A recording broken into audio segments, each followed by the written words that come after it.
उपमुख्यमंत्री एकनाथ शिंदे हे पंढरपूर दौऱ्यावर असतानाच पंढरपुरात एका तरुणीवर ॲसिड फेकून हल्ला झाल्याची घटना समोर आल्यानं एकच खळबळ उडाली होती।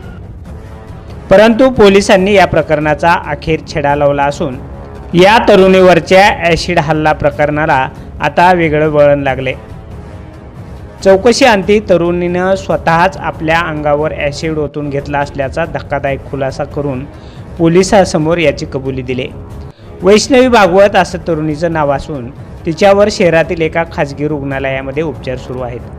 पोलिसांनी तातडीनं तपासाची चक्रे फिरवली आणि सदर घटना घडलेल्या परिसरातील सर्व CCTV फुटेजची कसून तपासणी करण्यात आली। तसेच पीडित तरुणीचे जबाबही नोंदवले गेले।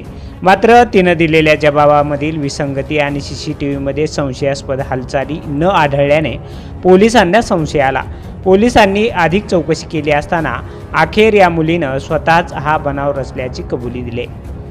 बाथरूम साफ करण्यासाठी प्रत्येक घरात वापरण्यात येणारे 60 रुपयांचा ॲसिड तरुणीनं दुकानातून विकत घेतलं। यानंतर संबंधित तरुणीनं CCTV आणि रहदारी नसलेल्या ठिकाणी जाऊन तिच्या उजव्या बाजूच्या चेहऱ्यावर ॲसिड टाकून घेतलं।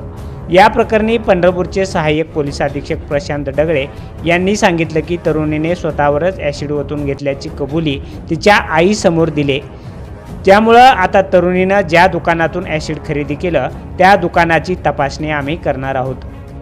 सदर तरुणीची प्रकृती आता स्थिर असून तिच्या डोळ्यात गेलेलं ॲसिडही डॉक्टरांनी काढला असून यानंतर पोलिसांनी निर्भया पथकाच्या PSI, पीडितेची आई आणि रुग्णालयातील डॉक्टरांसमोर तरुणीचा व्हिडिओच्या माध्यमातून जबाब नोंदवून घेतलाय। तरुणीनं सांगितलं की गेल्या काही वर्षांपासून मी लिव्हर आणि इतर आजारांनी त्रस्त होते। तसेच अनेक वेगवेगळ्या डॉक्टरांकडून मी उपचार घेतले, मात्र घरातील लोकांचे टोमणे आणि इतर गोष्टींना मी कंटाळले होते।